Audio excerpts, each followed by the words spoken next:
walis dahil hindi ko na makita kanina dahil may lakas ng patugtog doon sa bahay. So ngayon ko na lang pinakita gawa ng ayun umalis. January pa lang, kuha na siya, mabagat naman ngayong araw na ito. Ewan ko lang bukas.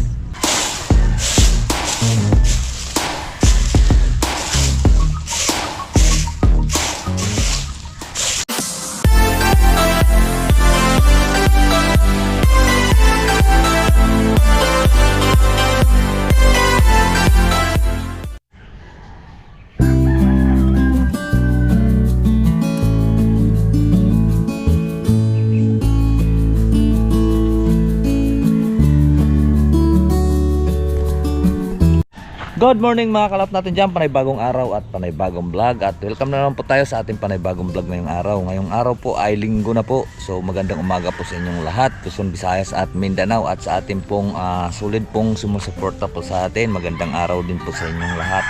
Ngayon po hahatid natin si Mars sa palengke at may pasok siya. Kaya samahan niyo po ako sa ating pong paghatid. At magkita na kids na lang po tayo dun sa palengke. Kaya let's go!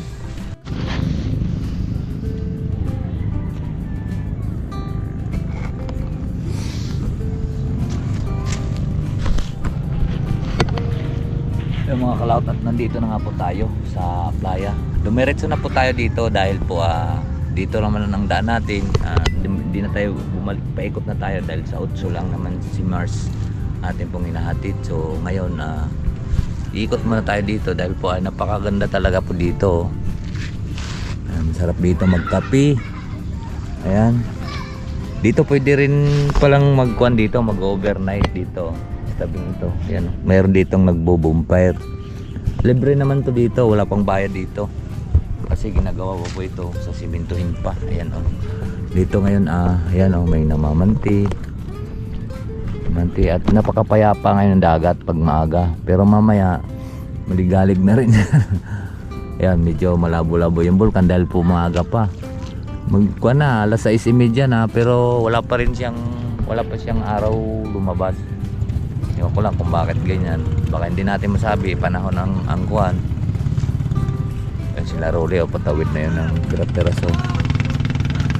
Nabilin ko pala doon yung taklob ng kaldero kasi doon yan sila sa may gilid na yun doon.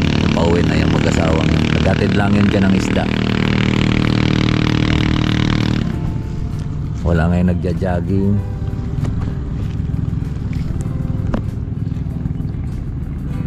Alas 6:30 na.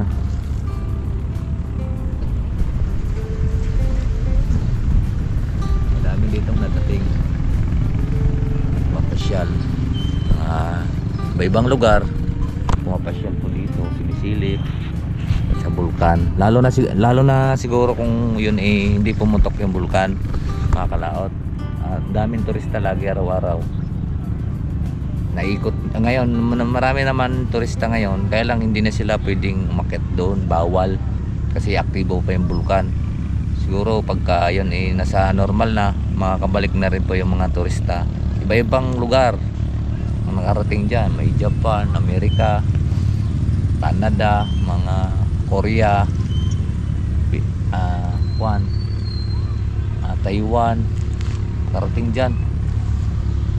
Daming, kaya mapipira yung mga nakatira dati sa bulkan doon. Tawag nito, kaya mapipira kasi mayroon silang kabayo, may bangka, yung tip, binibigyan kasi sila ng tip ng mga turista, kaya malakas dati ang pulo. Ngayon nabaguhan sila ngayon dahil po ay nawala na doon yung turistahan. Wala nang income ba, kaya medyo nahirapan din yung mga kababayan natin dito sa Talisay. Ngayon ay binigyan naman silang pabahay, pero ang iba nagbabalik pa rin doon naghanap buhay sa pulo, sa pamamagitan na lang po ng panghuli po ng isda. Yun, panghuli na lang po ng isda, pero hindi kagaya dati na sagana talaga dati ang pamumuhay nila doon.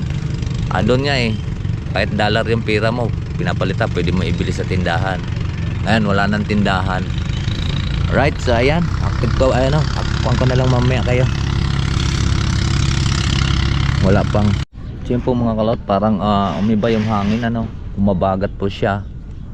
Umabagat po siya. Ibig sabihin nito, kung magtuloy-tuloy po ang habagat, ibig sabihin, hindi baka hindi naabuti ng mga February ang ay sabagay tuwing pagkalipas pista lang dito talaga magtitining yun ang kwan dati. Ngayon iba January pa lang kwan na siya, mabagat naman ngayong araw na ito. Ewan ko lang bukas kasi napakapayapa ng dagat kahapon medyo tining din siya pero nung hapon bumilis din. Kaya na maganda pagka ganyan, maraming mahuhuli yung magtatawilis at magmamaliputo, maraming mahuhuli kasi habagat. Tapos pag humabagat kasi to, halimbawa straight na isang linggo na humabagat, malaking bagay na rin po yun kasi ang isda parang dito po sila mga ngaing. Kaya ito maaga tayo makapag-fishing ng mga malalaking bangus. Yun lang naman kasing nahuhuli dito bangus at tilapia. Pero sa bingwit wala mahuhuling kwan, tilapia, madalang. Ang mahuhuli mo ay bangus lang talaga tsaka kanduli. Pero pagka sa dagat alat, marami kang mahuhuli. Kagaya namin ay mga nagbabangos kami, pero ang tuloy-tuloy pa rin ang pamamante ay ang pamimingwit ng mga taga Laurel. Ng isang araw dami nilang huli, kada isang tao mayroong huli ng 70. Sabi sa akin ni Imot, maraming grupo yung taga Laurel yan. Doon naman sila sa may Saluyan, doon sa may Bininti Amonte, sa may tapat po ng Agoncillo, Manalaw yan. Kami hindi pa rin kautol nung Biyernes ba yun? Huwebes. Doon kami, diyan naman kami sa may bubuing yun. Kaya ang huli namin maliliit, pero pag dumagsa din doon, mayroon din doong nahuhuling 8 kilo, isang piraso, mayroon 3 kilo, ganyan. Hindi po pare-parehas, depende po sa nadawi po sa bangus. Kasi dati napanghulihan na rin po namin yun ng mga malalaking bangus. Anong oras na? Yun, alas 7:41 na po. 7:41 na. Maraming nagpupunta dito kanina, dami. Ngayon wala na, pakunti na, papasyal na rin sila. Ang dami ako kaninang mga nasalubong ng mga riders. Baka papunta yun ng kuwan, tawag nito, papunta ng Paligawan dun, maganda rin kasing tanawin. Pero maganda doon mga kalaot, ang pupunta kayo doon mga hapon, mga alas 4, napakagandang tanawin, kita buong Taalik. Pag naroon kayo sa may Paligawan, madali lang puntahan yun, doon lang sa may barangay Balakilong. Dire-diretso na po yun, pag-ahon dun sa kuwan, sa Paligawan. Pagdating ng papasok kayo doon sa may likod ng simbahan, kakanan kayo, tapos pagdating naman sa dulo, diretso, tapos may daan doong pakanan, dito po kayo sa may bandang kaliwa, dire-diretso na po yun ng Paligawan. Alright, parang may basag yung GoPro natin. Yun mga kalaot, tayo pa uwi muna dahil po magwawalis pa po tayo doon. Kaya tara, ayusin ko lang po yung ating motor. Kaya po yung ginagamit ko kasi mas mabilis kasi ditong mikot at hindi po tayo nahihirapan. Kaya ito pong ginagamit natin. Kaya pauwi muna tayo, let's go mga kalaot. At nandito na nga po tayo at makapagwalis. Ayan, kalat dito. Unahin muna natin sa labas.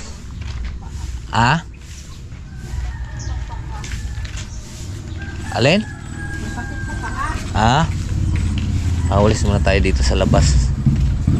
Ayun, linisan muna natin yan doon.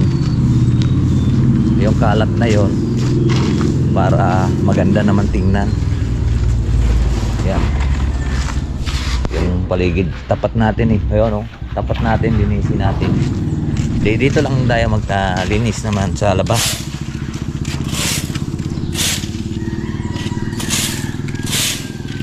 Yan. Ito, dami. Linisin natin yan dyan. Mga isang hakot lang natin yan mga kalaot. Kaya tara. So, lilinisin natin yan. Yan. Yun mga kalaot, at medyo malinis na. Tapos na tayong magwalis din ni banda. Natin na lang po siyang hahakutin. Hiram tayo doon na kukuha tayo ng kariton. Yan, malinis na din yan. Tapos tapat namin kalsada kasi nakakakuha naman tingnan sama tingnan, malinis. Ayan tawag nito, madahon. Ito na lang ating mawalisin. Dito naman pwede naman siya dito ilagay at sisilabin na lang dito kasi nanisilaban dun sa barangay. Ito hakotin natin, dadalhin natin dun sa loob at ating pong tawag nito sisilaban. Alright, ating drum at ating pong kukunin.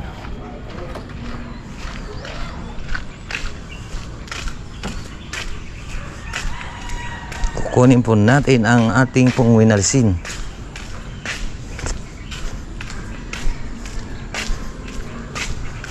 Ulisin natin lahat yan. Unti-unti natin.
Hi, good morning. Oh.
Pagkatapos dito mga kalaot, doon naman tayo sa loob.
Bigat to.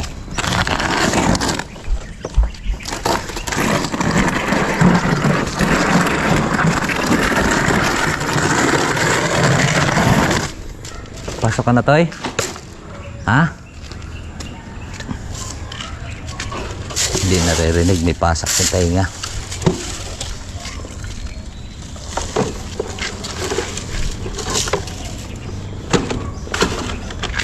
Sabi ko sa kanya, papasok ka na, Toy.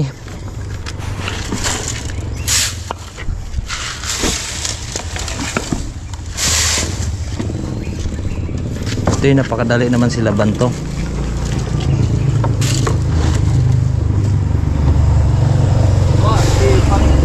Aba.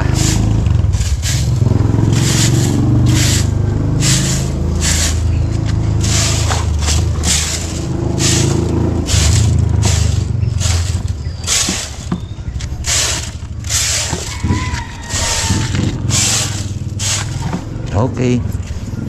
At dadalhin na natin siya doon sa silaban.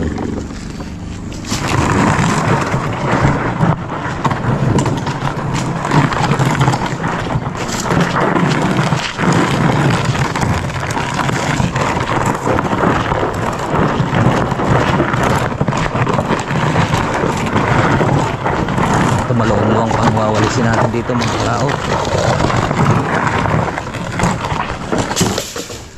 Lang yung mga asong ito, pinagbubunot na yung damo. Ayan o, halaman, pinagbubutas pa. Yan, ito wawalisin natin lahat yan, pero ito itapon muna natin.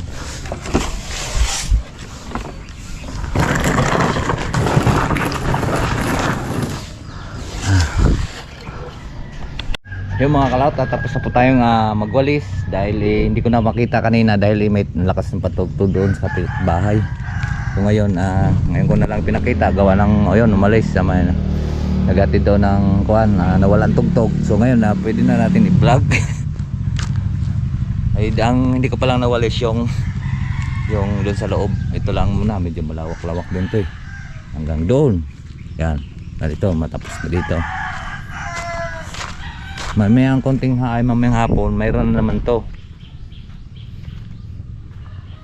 Ay doon na lang sa loob, pahinga muna tayong konti at medyo pinawisan tayo. Yan, nasilaban na natin pati doon sa labas, sa highway, sa kalsada, nawalis na rin po natin.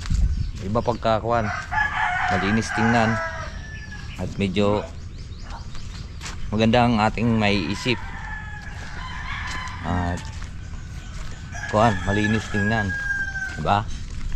Kaya ito hindi na to mawalisan yan dyan sa loob kasi kuan yan puno. Kaya tara, doon na tayo sa loob magwalis. Konti lang naman to, doon na lang yan, hanggang doon at masisilaban na rin natin doon sa loob yung kuan doon, yung tawag nito, ang basurahan doon sa likod. Kaya tara, ito na lang.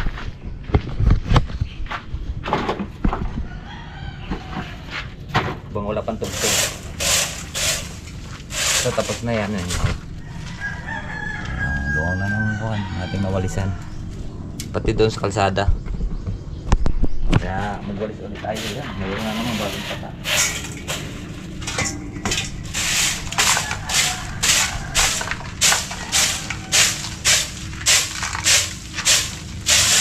Ito ang ating buhangin.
dito daw ang mga itlogan ng manok.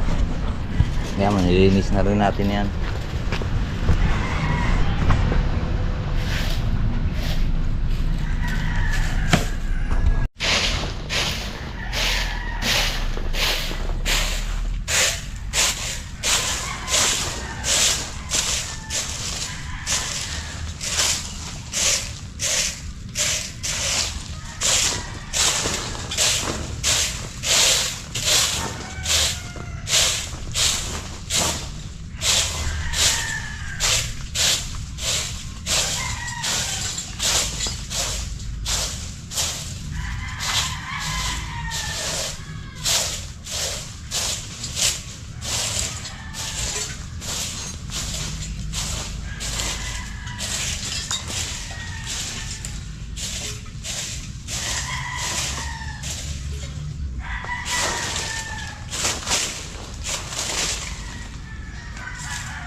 Ay.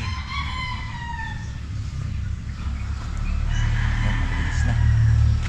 Okay, paglogan natin ang manok.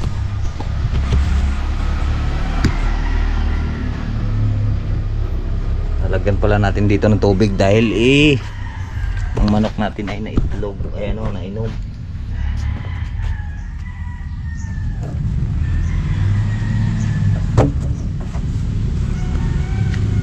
Boss.